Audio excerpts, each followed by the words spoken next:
Welcome in to WKYT News at 5:30. I'm Amber Philpott. I'm Bill Bryant. So good to have you with us. After Hurricane Helene devastated large parts of the southeastern U.S., Kentuckians were quick to offer a helping hand to those in need. Yeah, Clark County is doing their part to help people struggling from the aftermath in North Carolina.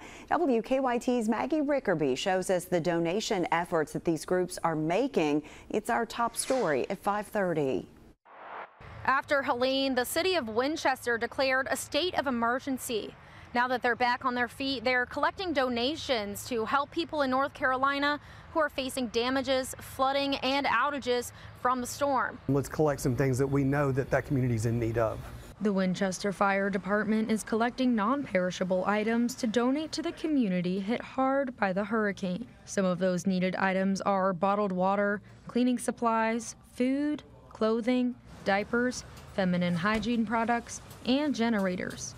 The department says they want to be able to give back to people struggling in the South. That's why we get into this line of work, is to help others, whether it be in our immediate community or a community outside of here. The need is no different no matter where we are, so we just want to help. That's it. The department stepped up to handle the donations and delivery. This way, it's easier for the community to send help to North Carolina. We have the people, we have the means, we have the resources, the trucks, the trailers.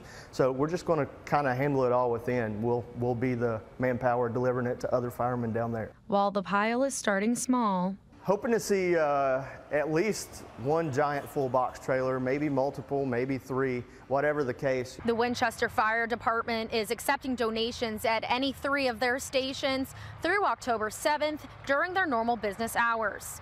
The next day, they will pack up and take those items to North Carolina. In Winchester, Maggie Rickerby, WKYT.